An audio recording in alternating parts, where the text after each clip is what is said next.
morning. Leash here from Massage Champions, obviously. You know where I'm from.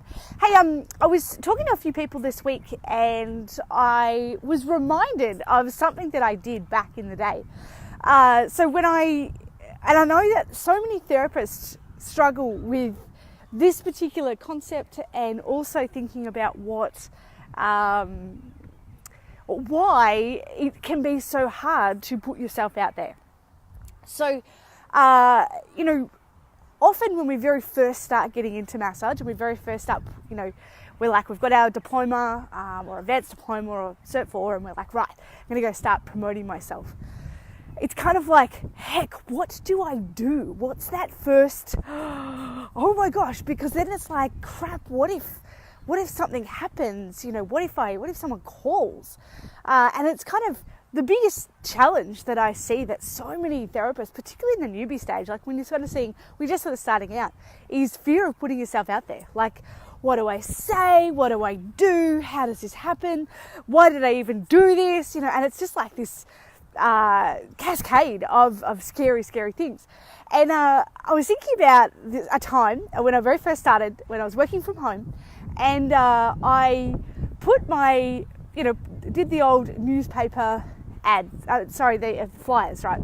So put the flyers out, and I'm like, letterbox drop around my neighbourhood, awesome, tick, happy days, and put the letterbox, put it out in the letterbox. The funny thing was, we had this old phone. It was just my phone number, like literally just the home phone number. And we had this old black, like round dial phone that kind of didn't work so well often. But I almost didn't expect it to work. And I didn't have a particularly like professional phone manner or anything like that. And I remember, doing this, I'm looking for birds, okay? Because it's spring and the birds down here are a bit nasty, so I'm just checking that we're good. So anyway, I get this old phone and I put my flyers out and this guy rings. And I didn't really realise, because it was just my home phone. It wasn't exactly like, business phone. So I pick up the phone and I, hi, Alicia speaking. And he goes, oh, do you do massage? And I was like, yep. And it was like, I funked it real bad. And it took me ages, I think, to do anything else. It was the only call I ever got from any letterbox drop I ever did. And I think it's hilarious to look back now, but so many people do this. They put a bunch of stuff out, they freak out about it, like finally get the courage to actually put themselves out there, and then something happens, like someone actually calls, and they're like, heck, what do I do? What do I do now? And so one of the things that I think is, and I see this all the time, and it doesn't have to just be newbies, but when people are literally fearful of actually putting themselves out there, where it's like, what if someone sees it? What if I flunk it? I can tell you quite categorically that if you flunk it, it's cool. It's just learning. It's feedback. I never answered the phone like that again. I never did a campaign like that ever again. And I mean, some people kill it with letterbox drops and stuff, which is awesome. But if that's not your thing, fine, do something else. And often people are like, if you're really hell bent on doing a flyer drop, fantastic, go forth and do it. But while you're waiting for that to work, come home and do a Facebook ad, and while that's getting approved, text a few people you haven't seen in a while.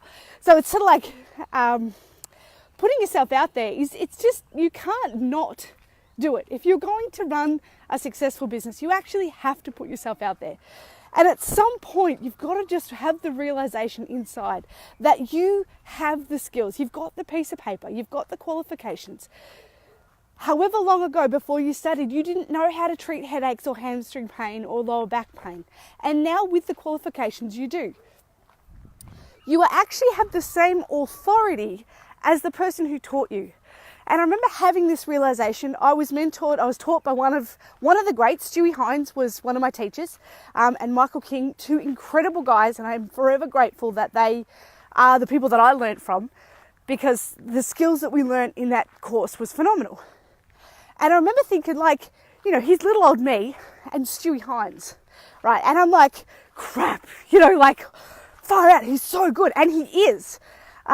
It's just amazing. And it's like, I I can't compete with that. I'm never going to be that good. And to be perfectly honest, I probably never will be. I will never have Stewie's skills. But I guess something I learned really early on is that when I had my qualification, I had the same authority as he did. And the only difference between us at the time and whoever your teacher is was experience. And I thought the only way I can get experience is I've just got to stay in the game. Because the more people I see, the more people I'm going to get experience with. And I think it's the same with us, that when we realize that we have the same authority, we don't have the same experience or the same skills. And that's totally okay. But you have the same authority as the people who you've trained with, because you have the same piece of paper, the same qualifications. You might have a different skill set. Maybe you've got a different, unique set of qualifications. And I use my qualifications quite differently. I used massage and Bowen together forever, which lots of people were like, you're not meant to do that. It still worked brilliantly. In fact, I had more success with complicated cases because of the way that I did it. And I think sometimes we get so scared that it's like, oh, but because I'm not like that person, then that means that I'll never be able to make it. And it's like, you're not meant to be like that person, because you're actually meant to be who you're meant to be. You're put here for a purpose. You're put here to do what it is that you're called to do. And that's exactly where you should be. And that is what you take to the marketplace. Who is it that you've been put here to help? Because we're all different. We all treat different people. You don't have to be a sports therapist. You don't have to be out there tree hugging hippie. You don't have to be just treating mums. You don't have to, or maybe that is you. Maybe that's exactly what you want. Maybe that's exactly who you want to help. You usually will find that your target market, the people that you want to connect with, are people that you actually connect with and resonate really, really well with. And they're the people that you should be marketing to. And that's what I wanted to do this live about, because the more confident that I got, that confidence is great, but it came through taking action. It came through realizing who I was put here to help, and then being able to connect my message and put that in front of people. And when you realize that you have the same authority as those that actually trained you, it changes the game. And that's where that internal confidence starts to come from. And that's what I love to see. That's the joy that I get. Yes, I love it when businesses grow, because that's what I'm put here to do. I also love it when therapists get it.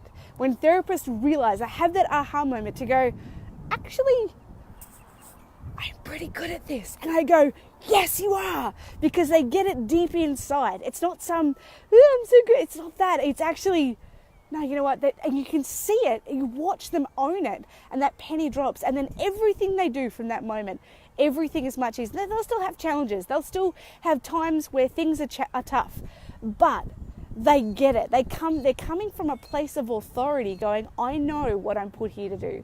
This is exactly what I am empowered to actually be able to do, and that's who I've been put here on this planet for. Have an absolutely epic day, legends, and I will look forward to seeing you in the next video.